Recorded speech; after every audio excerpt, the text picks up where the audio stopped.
Hello, today we're going to look at some trigonometry problems. So let's have a look at what we're asked. Okay, looks like we've got a word problem. So a football player is attempting a field goal. The angle formed by the player's position on the field and a line of sight to each upright is 33 degrees.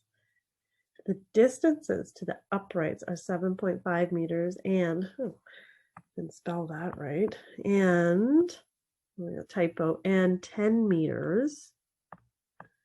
Calculate the width of the uprights. Let's put an and there. Okay, let's draw a picture. So we have a football player. There's a little football player attempting a field goal. All right, so the player's position on the field. So I guess we're looking from up above. And line of sight to each upright is 33 degrees. Okay.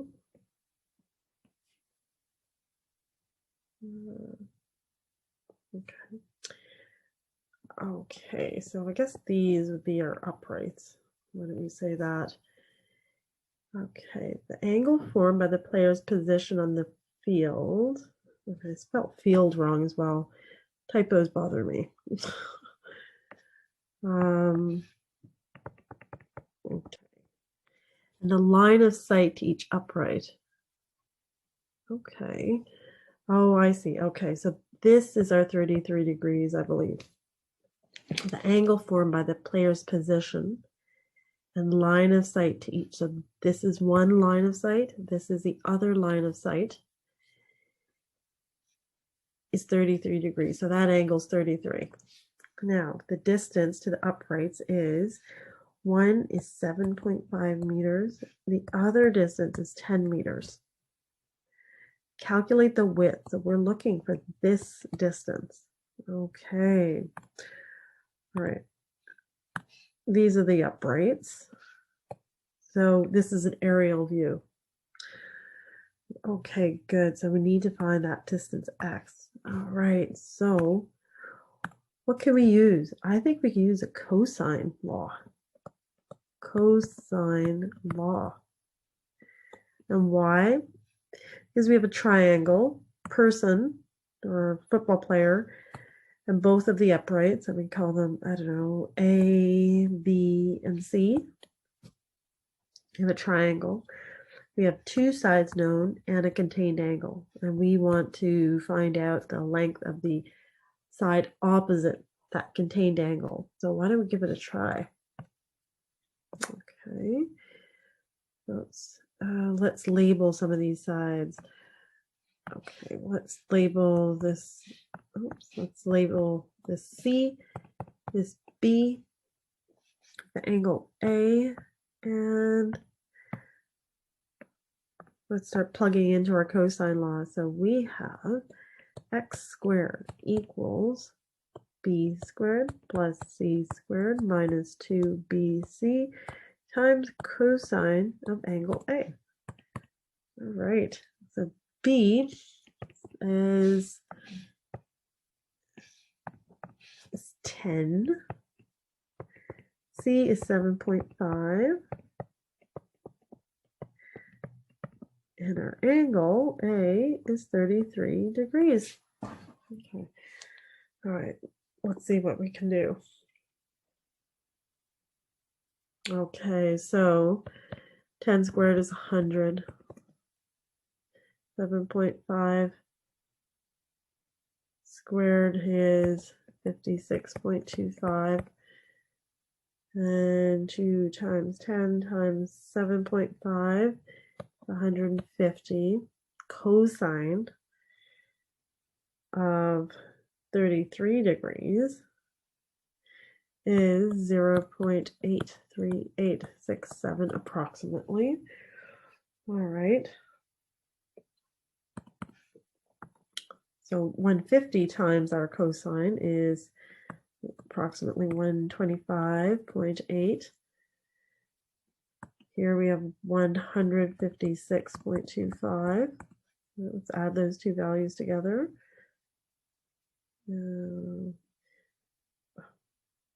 We'll subtract rather.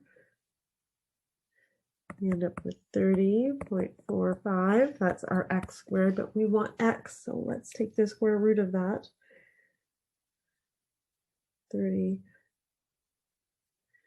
Therefore, x equals 5.52 meters. So this is the distance between the two uprights, 5.52 meters. Great. Okay, so next we're asked to solve the following triangles. Let's see how many triangles we have. All right, let's give it a try. First question. Okay, so I think what we're going to do is we're going to identify what law we're going to use, sine or cosine, and then from there we'll go. So here we have a triangle. Two sides are known, contained angle is known, so we're going to use a cosine. Oh, cosine law. Let's label some of these. We'll call this x. All right.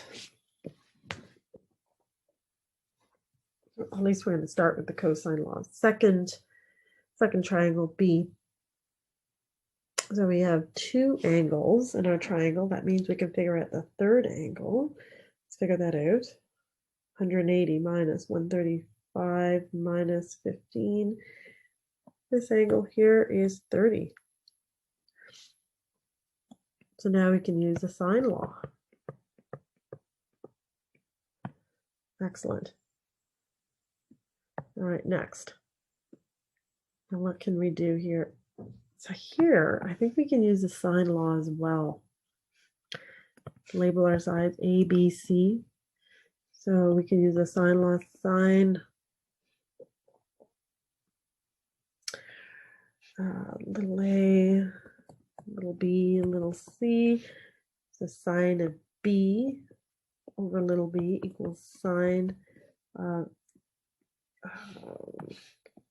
let's see,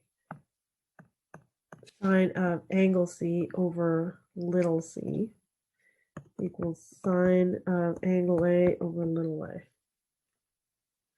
Okay, we can plug things in and we should be able to find our unknown angles and unknown sides.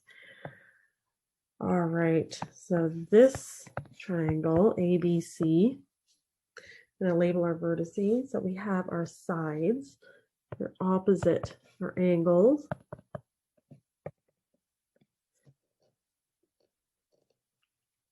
All we have to do is find one angle to start, and then we can use our sine law. So we're going to start with the cosine law. So for example, if we want to find angle C, we'll use side C equals side A squared plus side B squared minus 2AC times 2AB, times a cosine of angle C. And we look for angle C. Once we have angle C, we can then use the sine law to find the other angles. Good. All right. So we know how to start. What should we do? Why don't we try a couple of them? They're actually quite time consuming after a while. So let's try A. Let's find this opposite side. So x squared equals 4 squared plus 5 squared minus 2 times 4 times 5 times a cosine of 30 degrees. Excellent. So 4 squared is 16 plus 5 squared is 25 minus 2 times 4 times 5, so 2 times 20 is 40. Cosine of 30 is root 3 over 2. Yes. 16 times 25. What is that? Easy stuff is always the hardest. 41. Cancel out at 2. Minus 20 times root 3. Let's figure out what that is. 20 times, oh dear, root 3 and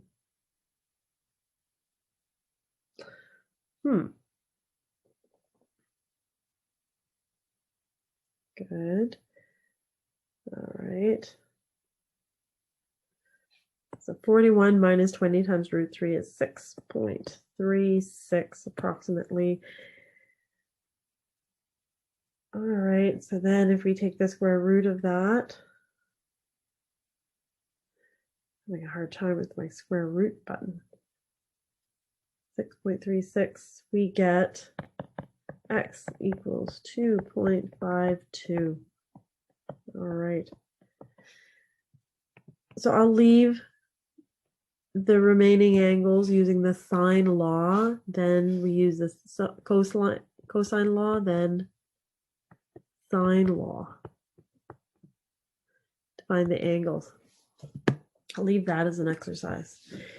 So over here in part B, let's see if we can use the sine law to find at least one side. Okay, so how about this side here?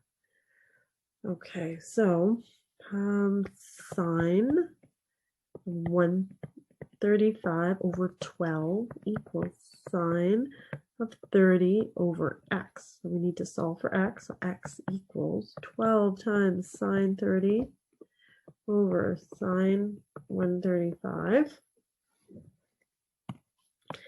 All right, so let's start plugging in. So 12 times sine of 30 is a half. Sine of 135, so it's a related acute angle to 135, is actually 45. Sine of 45, so it's actually sine 45. Sine of 45, that's 6 in the numerator, is 1 over root 2. So therefore, x equals 6 times root 2. So there's an application of the sine law, and again, we can use either the sine or cosine law to find, let me think about that. We can use the sine law to find our third side. Good. Now what do we have here? Okay, why don't we find this unknown side A? And again, we can use the sine law, I believe, can we? No, maybe not. Actually, let's find the angle C. Okay, so sine of B, that's 20 degrees over side B, which is 12, equals sine of angle C over side C, which is 16. Now we solve for sine C, so 16 times sine of 20 over 12 equals sine of C. All right, so let's punch that into our calculator, see what that is.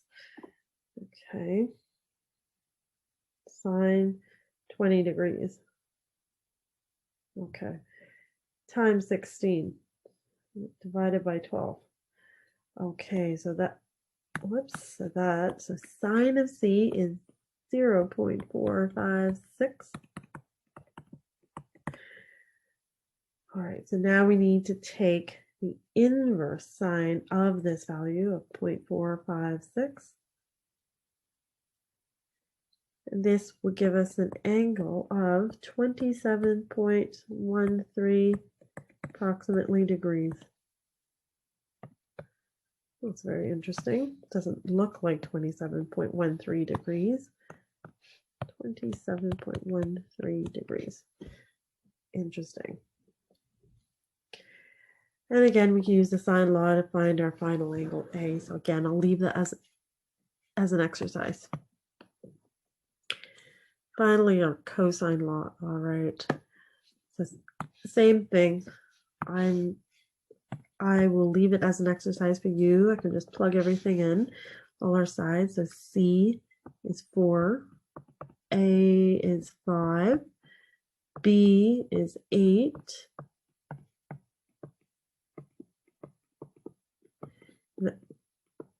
our missing values are angle C. So we solve, or we isolate for cos C, and we take C inverse, cos inverse, and we're done. So 16 minus 25 minus 64 divided by negative 2 times 5 times 8, that equals cos C. Good. So I'm going to leave the rest as an exercise for you.